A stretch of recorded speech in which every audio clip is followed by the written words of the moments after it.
Assalamualaikum warahmatullahi wabarakatuh. Yang terhormat Bapak Sulyadi SSI MSI PSD selaku dosen pembimbing, yang terhormat Bapak Dr. Yayat Karyana MSI selaku dosen penguji, saya Aisyah Kusuma Putri, NPM 10060111814 dari Program Studi Statistika Universitas Islam Bandung akan mempresentasikan laporan kuliah praktik dengan judul Deskripsi Surat Masuk Perihal Permohonan di Bagian Persidangan dan PUU Sekretariat DPRD Provinsi Jawa Barat tahun 2020-2021. Kuliah praktik adalah kegiatan praktis dan mata kuliah yang wajib diambil oleh mahasiswa statistika Unisba yang minimal telah menempuh sebanyak 6 semester. Kuliah praktik ini terdiri dari 4 tahapan. Yang pertama yaitu pembekalan oleh dosen-dosen terkait pemilihan instansi yang dilaksanakan pada 6 Maret 2021. Tahapan kedua yaitu pelaksanaan kuliah praktik yang dilaksanakan pada 28 Juni 2021 hingga 13 Agustus 2021. Tahapan ketiga yaitu penyusunan laporan. Tahapan keempat yaitu seminar kuliah praktik yang dilaksanakan ketika dosen pembimbing telah menyetujui laporan kuliah praktik. Dalam pelaksanaannya, saya kuliah praktik di bagian persidangan dan perundang-undangan Sekretariat DPRD Provinsi Jawa Barat yang terletak di Jalan Diponegoro nomor 27 Bandung. Dalam bagian yang saya tempati ini, banyak menerima surat-surat dari berbagai daerah dan berbagai perihal. Jika surat ini dapat dikelola dengan baik, akan menjadi sarana komunikasi serta informasi bagi anggota DPRD dan staf Sekretariat DPRD kepada daerah-daerah tersebut. Identifikasi masalah pada penelitian kali ini yaitu yang pertama, daerah mana saja yang mengirim surat permohonan paling banyak dan paling sedikit kepada bagian persidangan dan PUU Sekretariat DPRD Provinsi Jawa Barat selama tahun 2020-2021. Yang kedua, jenis surat permohonan apa yang paling banyak dan paling sedikit diajukan kepada bagian persidangan dan PUU Sekretariat DPRD Provinsi Jawa Barat selama tahun 2020-2021. Dan yang ketiga, berdasarkan setiap jenis permohonan, daerah mana saja yang mengirim surat permohonan paling banyak kepada bagian persidangan dan PUU Sekretariat DPRD Provinsi Jawa Barat selama tahun 2020-2021. Adapun tujuan kuliah praktik, yang pertama, memenuhi mata kuliah wajib program studi statistika FMIPA Unisba, yang kedua, memperkenalkan situasi dan kondisi dunia kerja kepada mahasiswa, yang ketiga, menerapkan berbagai metode statistika pada bidang di mana mahasiswa melakukan kuliah praktik, yang keempat, menambah pengetahuan dan wawasan bagi mahasiswa, yang kelima, menumbuhkan dan meningkatkan sikap tanggung jawab serta profesionalisme mahasiswa. Sedangkan tujuan penelitiannya yaitu yang pertama, mengetahui daerah mana saja yang mengirimkan surat permohonan paling banyak dan paling sedikit kepada bagian persidangan dan PU Sekretariat DPRD Provinsi Jawa Barat selama tahun 2020-2021. Yang kedua, mengetahui jenis permohonan apa saja yang paling banyak dan paling sedikit diajukan kepada bagian persidangan dan PU Sekretariat DPRD Provinsi Jawa Barat selama tahun 2020-2021. Dan yang ketiga, berdasarkan setiap jenis permohonan, mengetahui daerah mana saja yang mengirim surat permohonan paling banyak kepada bagian persidangan dan PUU Sekretariat DPRD Provinsi Jawa Barat selama tahun 2020-2021. Manfaat kuliah praktik, yang pertama, terpenuhi mata kuliah wajib program studi statistika FMIPA Unisba. Yang kedua, mahasiswa mengenal situasi dan kondisi dunia kerja. Nomor 3, diterapkannya berbagai metode statistika pada bidang di mana mahasiswa melakukan kuliah praktik. Yang keempat, pengetahuan dan wawasan mahasiswa bertambah. Yang kelima, tumbuh dan meningkat sikap tanggung jawab serta profesionalisme pada mahasiswa. Manfaat penulisan laporan kuliah praktik, yang pertama bagi penulis diharapkan dapat menjadi sarana bagi saya untuk menambah ilmu dan wawasan yang lebih luas lagi terkait pengaplikasian ilmu statistik pada kehidupan nyata, khususnya dunia kerja. Dan bagi para pembaca, diharapkan laporan ini dapat dijadikan informasi yang bermanfaat bagi masyarakat dan sebagai referensi pembaca dalam melakukan penelitian serupa atau penelitian lanjutan. Kemudian, diharapkan dapat memberikan motivasi dan gambaran umum bagi pembaca dalam penentuan topik penelitian. Sekretariat DPRD adalah unsur pelayanan administratif terhadap seluruh kegiatan dan kebutuhan DPRD Provinsi, seperti contohnya kesekretariatan, pengelolaan keuangan, fasilitas rapat, dan koordinasi tenaga ahli. Sekretariat DPRD Provinsi Jawa Barat ini terletak di Jalan Diponegoro nomor 27, Kecamatan Bandung Wetan, Kota Bandung, Jawa Barat. Sekretariat DPRD ini dipimpin oleh Sekretaris DPRD yang bertanggung jawab kepada pimpinan DPRD dan secara administratif dibina oleh Sekretaris Daerah. Pada awal kemerdekaan Indonesia, DPRD disebut sebagai BPRD atau Badan Perwakilan Rakyat Daerah. Kemudian, sekembalinya Indonesia menjadi NKRI, di Jawa Barat dibentuk DPRD sementara dengan anggota sebanyak 60 anggota dari 22 partai politik yang dipimpin oleh Bapak Jaja Rahmat. Selanjutnya, pada pemilihan umum pertama yang diselenggarakan pada 29 September 1955, istilah dari DPRD Provinsi Jawa Barat baru dikenal. Kemudian, pada tahun 1957 diadakan pemilihan anggota DPRD Provinsi Jawa Barat dengan terpilih anggota sebanyak 75 anggota dari 14 partai politik yang dipimpin oleh Bapak Oja Sumantri. Saat Orde Lama sampai 1974, DPRD Provinsi Jawa Barat ini dilandasi dengan Undang-Undang Nomor 18 Tahun 1965 yang menyatakan bahwa DPRD kedudukannya berada di bawah kepala daerah.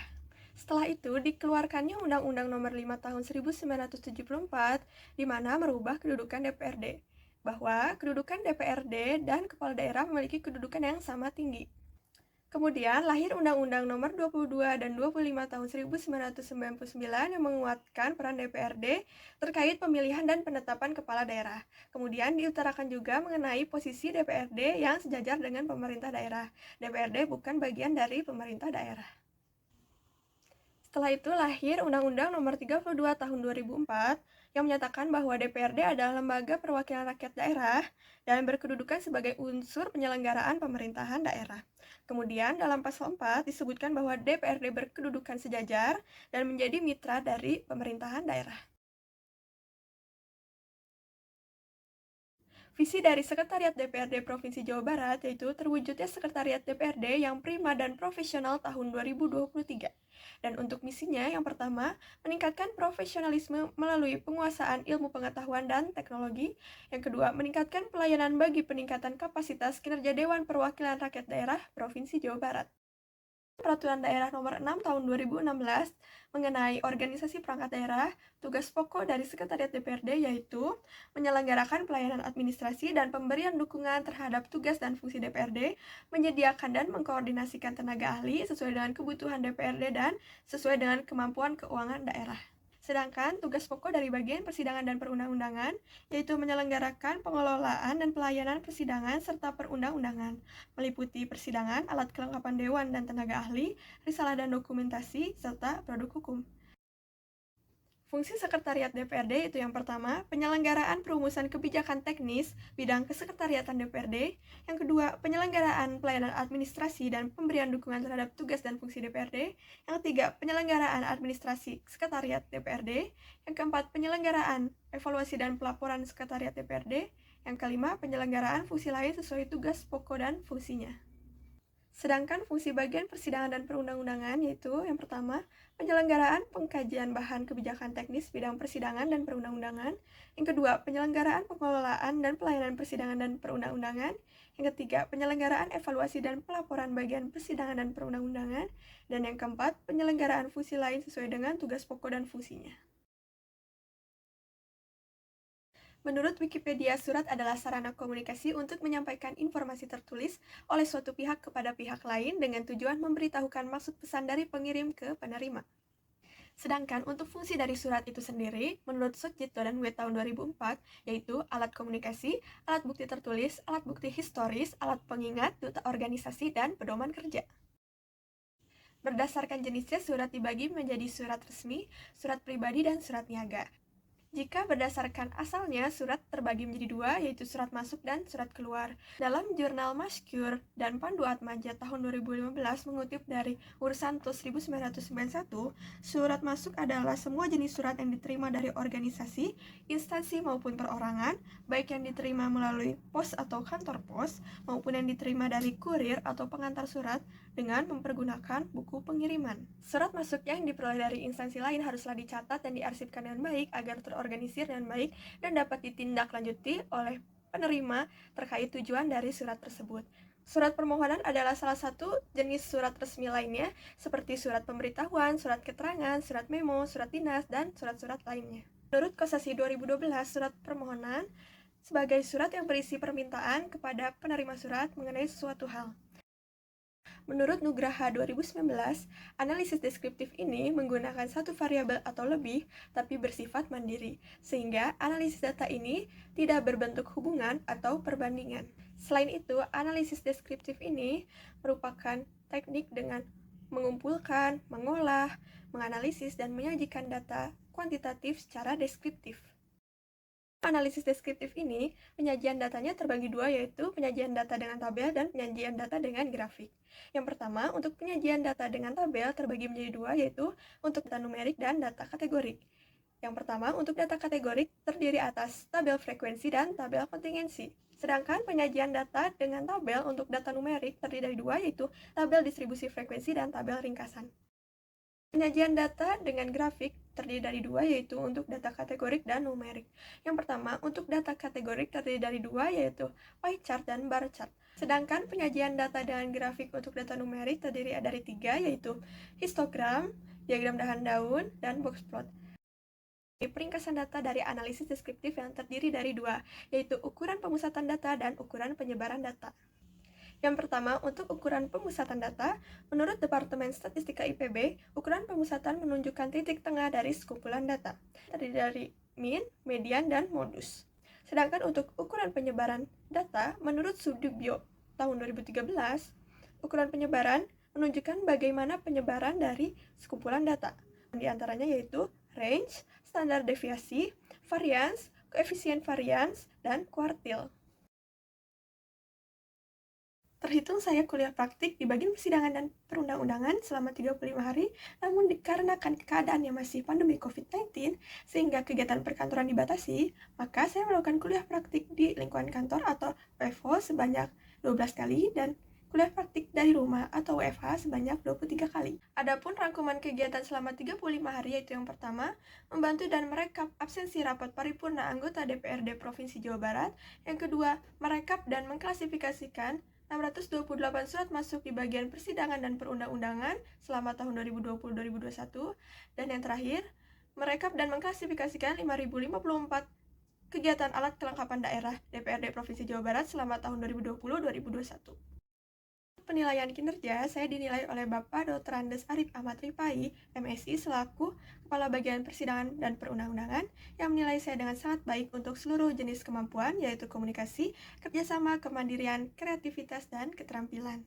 Untuk kendala yang saya rasakan selama kuliah praktik yaitu dikarenakan kondisi saat ini masih pandemi COVID-19 dan kebijakan untuk perkantoran yaitu WFO dan WFH, kemudian beberapa minggu dilaksanakannya PPKM darurat di mana 100% WFH dan kegiatan instansi dibatasi sehingga kurang maksimalnya saya dalam hal melakukan kuliah praktik di lingkungan kantor. Terdata sebanyak 628 surat permohonan yang ada di bagian persidangan dan perundang-undangan dari tanggal 27 April 2020 hingga 27 Juli 2021. Setelah direkapitulasi dari 628 surat masuk, 105 surat berperihal permohonan dan 523 surat masuk perihal lainnya, seperti pengaduan, penawaran pribadi, konsultasi, undangan, pemberitahuan, kunjungan kerja, rapat, dan surat yang tidak dapat dikategorikan. Surat yang tidak dapat dikategorikan karena kurangnya keterangan alamat pengirim dan keterangan perihal dalam surat. Maka dari itu, pada laporan ini saya fokuskan untuk analisis deskriptif pada surat permohonan karena memiliki frekuensi paling banyak di antara lainnya. Berdasarkan tabel sebelumnya dan grafik di samping, kita dapat mengetahui bahwa Kota Bandung merupakan daerah dengan frekuensi yang paling banyak mengirim surat permohonan kepada bagian persidangan dan perundang-undangan, dengan surat sebanyak 48 surat permohonan dan persentase sebesar 45,7%. Kemudian untuk daerah kedua terbanyak yaitu Kabupaten Sumedang dengan surat sebanyak 8 dan persentase sebesar 7,6%. Dan untuk daerah terbanyak ketiga yaitu Kabupaten Bandung dengan surat permohonan sebanyak 7 dengan persentase sebesar 6,7%. Daerah-daerah tersebut hendaknya dapat menjadi catatan bagi anggota DPRD serta staf sekretariat dalam memudahkan menindaklanjuti permohonan yang lebih urgensi. Sedangkan untuk daerah-daerah dengan frekuensi terendah yaitu Kabupaten Garut, Kabupaten Indramayu, Kabupaten Pangandaran, Kabupaten Sukabumi, dan Kota Tasikmalaya dengan frekuensi sebesar 1 dan persentase sebesar 1%. Hal tersebut dapat memudahkan bagi anggota DPRD serta staf untuk segera menindaklanjuti permohonan-permohonan tersebut agar tidak tertumpuk atau terselip dengan daerah-daerah yang lebih banyak mengirimkan surat permohonan. Surat permohonan dibagi menjadi 5 jenis, yaitu yang pertama, permohonan bantuan, permohonan dana, permohonan perlindungan hukum, permohonan usulan, dan permohonan lainnya. Berdasarkan tabel dan gambar berikut diperoleh bahwa surat permohonan yang paling banyak diajukan yaitu surat permohonan bantuan dan yang paling sedikit diajukan yaitu surat permohonan usulan. Rinciannya yaitu surat permohonan bantuan sebanyak 45 surat dengan persentase sebesar 42,9%, kemudian surat permohonan dana sebanyak 36 surat dengan persentase sebesar 34,3%, kemudian surat permohonan perlindungan hukum sebanyak 6 surat dengan persentase sebesar 5,7%, kemudian surat permohonan usulan dengan sebanyak 2 surat dengan persentase sebesar 1,9%, dan surat permohonan lainnya sebanyak 16 surat dengan persentase sebesar 15,2%. Untuk jenis surat permohonan bantuan, paling banyak dikirimkan oleh Kota Bandung dengan frekuensi sebesar 11 surat permohonan bantuan. Setelah Kota Bandung disusul oleh daerah Kabupaten Sumedang terdiri dari 6 surat, Kabupaten Cianjur terdiri dari 4 surat, Kabupaten Bandung terdiri dari 3 surat, sedangkan yang mengirimkan 2 surat yaitu Kabupaten Bekasi, Kabupaten Karawang, Kabupaten Majalengka, Kabupaten Subang, Kota Banjar, Kota Bekasi, Kota Bogor, dan Kota Jakarta. Dan yang mengirimkan hanya 1 surat, yaitu Kabupaten Garut, Kabupaten Indramayu, Kota Cimahi, Kota Cirebon, dan Kota Tasikmalaya. Jenis surat permohonan dana banyak diajukan oleh Kota Bandung dengan frekuensi sebesar 25 surat permohonan dana. Kemudian Kabupaten Sumedang terbanyak kedua yaitu sebanyak 3 surat, sedangkan Kabupaten Sumedang, Kota Cirebon, dan Kota Jakarta mengirimkan 2 surat, dan daerah yang mengirimkan hanya 1 surat yaitu Kabupaten Sukabumi dan Kota Cimahi. Untuk surat permohonan perlindungan hukum paling banyak dikirimkan oleh Kota Bandung dan Kota Jakarta dengan sebanyak 2 surat, dan yang hanya mengirimkan sebanyak 1 surat yaitu Kabupaten Bandung dan Kota Depok. Sedangkan surat permohonan jenis usulan hanya dikirimkan oleh Kota Bandung sebanyak 2 surat, dan yang terakhir untuk surat jenis permohonan lainnya paling banyak dikirimkan oleh Kota Bandung sebanyak 8 surat. Sedangkan daerah yang hanya mengirimkan sebanyak 2 surat yaitu Kabupaten Purwakarta, dan yang hanya mengirimkan 1 surat yaitu Kabupaten Karawang, Kabupaten Pangandaran, Kabupaten Subang, Kota Bekasi, Kota Cirebon, dan Kota Depok. Berdasarkan analisis yang telah dilakukan, dapat disimpulkan bahwa pertama, Kota Bandung adalah daerah pengirim surat permohonan terbanyak dengan frekuensi sebanyak 48 surat permohonan atau persentase sebesar 45,7%. Sedangkan untuk Kabupaten Garut, Kabupaten Indramayu, Kabupaten Pangandaran, Kabupaten Sukabumi, dan Kota Tasikmalaya merupakan daerah pengirim surat permohonan paling sedikit, yaitu sebanyak 1 surat atau persentase sebesar 1%. Yang kedua, permohonan bantuan adalah jenis surat permohonan yang paling banyak diajukan, yaitu sebanyak 45 surat permohonan bantuan atau sebesar 42,9%. Sedangkan surat permohonan usulan merupakan jenis surat permohonan paling sedikit diajukan, yaitu sebanyak 2 surat atau persentase sebesar 1,9%. Daerah yang paling sering mengajukan surat permohonan bantuan, dana usulan, dan lainnya yaitu daerah Kota Bandung. Sedangkan daerah yang paling banyak mengajukan surat permohonan perlindungan hukum yaitu daerah Kota Bandung dan daerah Kota Jakarta. Berdasarkan kesimpulan yang telah disampaikan, adapun sarannya yaitu yang pertama, anggota DPRD Provinsi Jawa Barat dan staf sekretariat DPRD Provinsi Jawa Barat dapat mensortir permohonan-permohonan dari masing-masing daerah berdasarkan urgensinya tanpa melihat daerah yang paling banyak mengirimkan surat atau yang paling sedikit mengirimkan surat. Yang kedua, anggota DPRD Provinsi Jawa Barat dan staf sekretariat DPRD Provinsi Jawa Barat dapat melakukan rekapitulasi terhadap permohonan-permohonan yang disetujui atau tidak, sehingga hal itu dapat menjadi catatan capaian bagi anggota DPRD dan staf sekretariat dalam hal menanggapi permohonan dari masyarakat Jawa Barat. Dan saran terakhir yaitu, dari analisis ini akan memudahkan bagi anggota DPRD dan sekretariat DPRD untuk mengkomunikasikan kepada pemerintah daerah atau pihak-pihak lainnya terkait permohonan atau kebutuhan dari masyarakat Jawa Barat. Sekian pemaparan dari saya. Mohon maaf bila masih banyak kekurangan dan kesalahan. Wassalamualaikum warahmatullahi wabarakatuh.